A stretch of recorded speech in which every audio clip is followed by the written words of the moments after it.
I welcome you to Paphos. Thank you very much. And I know you come from Kairounia, of course. Yes. And we hope that soon we will be able to travel all around Cyprus. Join Kairounia and Paphos, huh?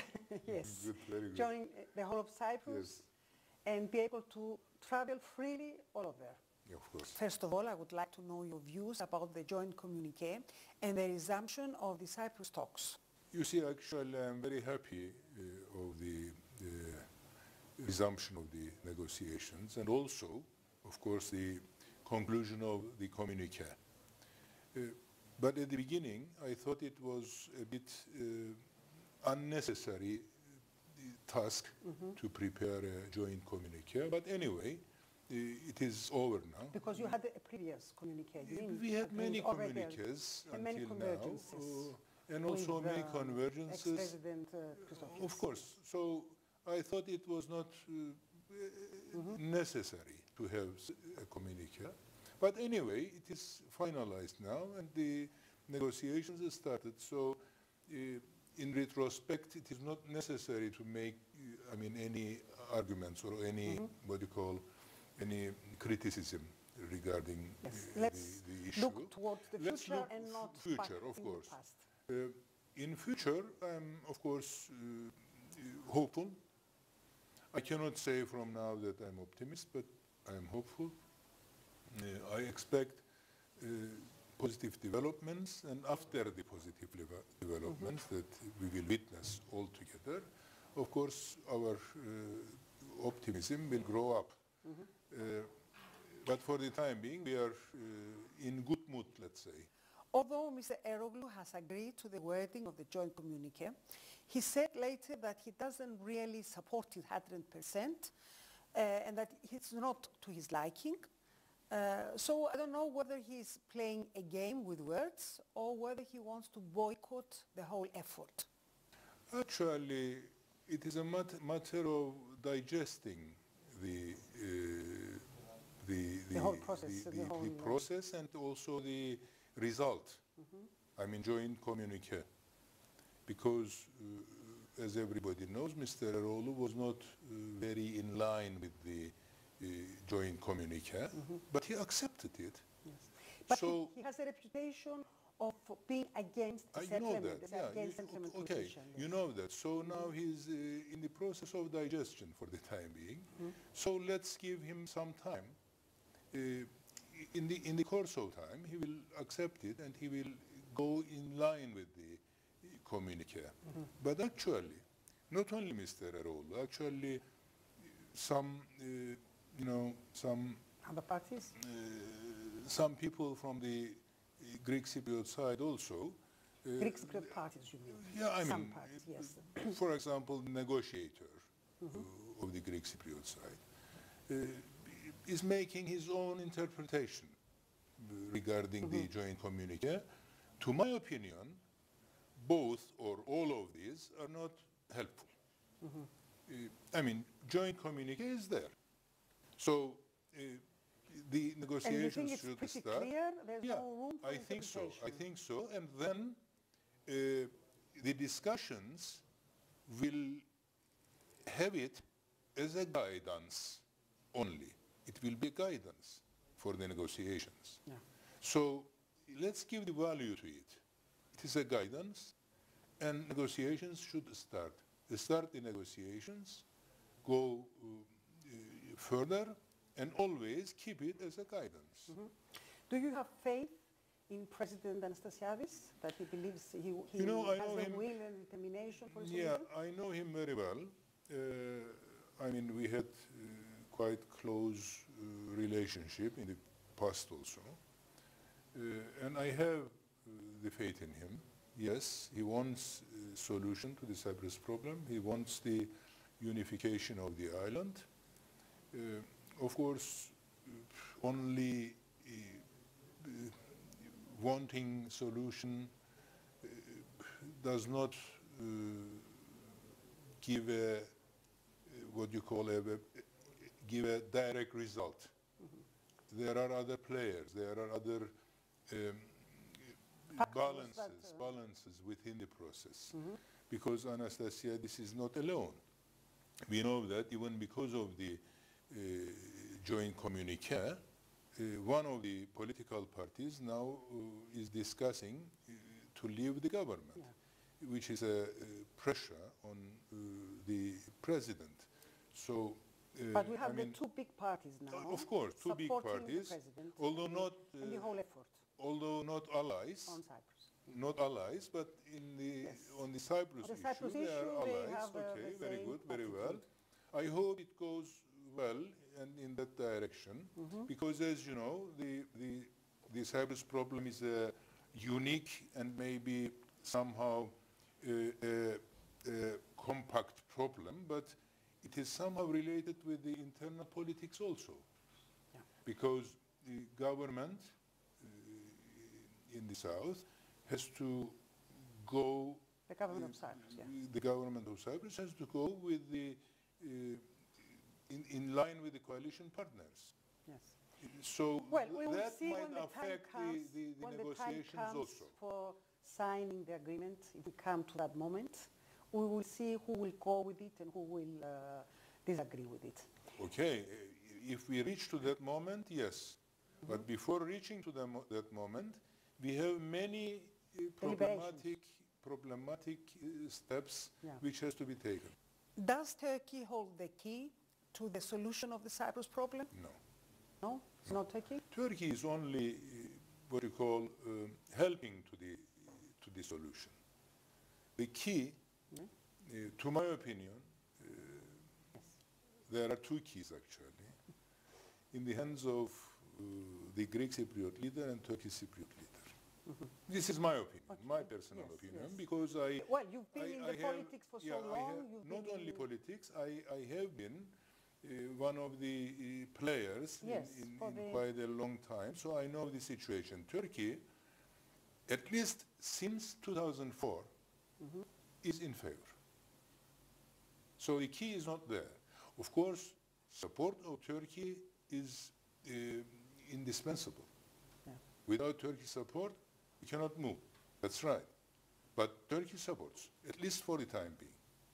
So the key isn't Turkey then, if you cannot move without Turkey? No, Turkey is maybe actually consolidates the basis for a solution. This is very important for Turkish Cypriots. Without Turkish support, Turkish Cypriots will not take decision. Cannot move freely. You know the reason? Because Turkish Cypriots are out of the international law. Yes. I mean, this is the case, yes. the matter of fact. How important is the involvement of the United States? United States, of course, as the sole superpower, is quite important. It's very important. And it's playing a key role now in this process. It's playing a critical role, that's right. And I mean, we hope it will continue in that direction. But it has, they have to be quite, what you call sensitive. They have to always consider the balances, the problems, the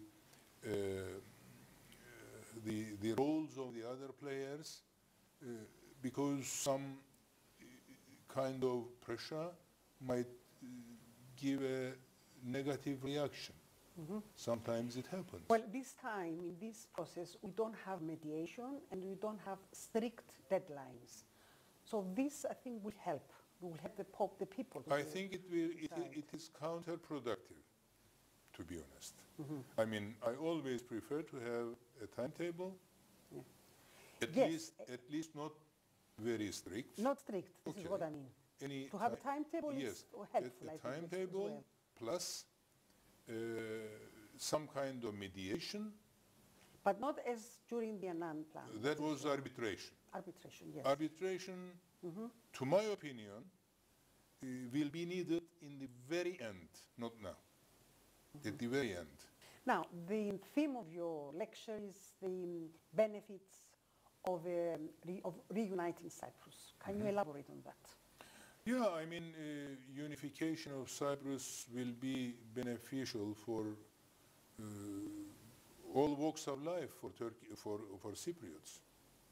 I mean, economically, politically, security-wise, and as I said, all walks of the life. And now the natural gas. Natural gas, exactly. The I mean, exploitation of the natural gas will be much to the benefit of the whole population. For the benefit of whole population, and much and very easy. I mean, if unification is going to take place, if solution is going to be found.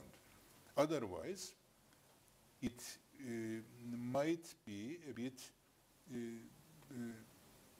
controversial, which happened until now. Of friction. Exactly. Source of controversy and friction. Yeah. So, I mean, solution is for everybody and for Cyprus. Do you think Famagusta should be opened up within the framework of the confidence-building measures, or whether it should stay on the negotiating table? You see, it is possible to take it as a confidence-building measure, or in the package of a confidence-building measures, or during the negotiations, which I mean, I think if it is given during the confidence-building measures, it will create a better climate. But don't forget, if it is going to be included in a confidence-building measures package, this will take more than the solution process, longer than the solution process. If you remember, in 1992, almost 1.5 years of time, the confidence-building measures, including Varosha and Nicosia International Airport, took 1.5 years, and it was just a failure. So, to my opinion, we shouldn't enter into that kind of a quagmire. I'm afraid of that always. So I prefer the Famagusta issue to be, since we started negotiations, to be on the table, on the negotiating table, and finalize it there. That will be easier, believe me, because I remember the opening of Lokmacı, Letra crossing point, and Yeşilırmak, Limnidis crossing point. I remember those. It was much difficult than many other issues. Yes. And now this is going to be Varosha, which is a huge asset for Cyprus and for Greek Cypriots, very important place. This is what I mean. For tourism, it is very valuable. And the port. Yes, and we in Turkey Cypriot side and Greek Cypriot side, the leaders will negotiate this Varosha issue. Believe me, it will take more than the conclusion of the comprehensive solution. Now, many efforts in the past were made for solving the Cyprus problem, and they all failed. Do you think this time there is something different, something to make us hopeful? Yes, there are some important differences than in the past. The natural gas, as you said, you mentioned. Also the need of economic development, recovery and development. Turkey Cypriot side always was in an economic crisis. Now Greek Cypriot side is also in a kind of economic crisis. So we know that recovery of economy also demands a solution to the Cyprus problem. A solution to the Cyprus problem. These are important internal factors. Also the energy dimension. Yes. The natural gas. And in the Mediterranean generally, of the course, stability which will bring the area. Which is needed and which is actually promoted by the international players for the time being. So I think the internal and external factors are quite matching with each other. Furthermore, the interest of big powers, particularly United States, which was not the case 4 years ago, for example. So the benefits of the Cyprus solution will be bigger than Cyprus itself. Exactly. So I think there are, differences. But of course, there are problems also on many aspects. But as I said, we have to be hopeful. Thank you, Mr. Talat, and we wish you all the best. You're welcome. Thank you very much. You're welcome.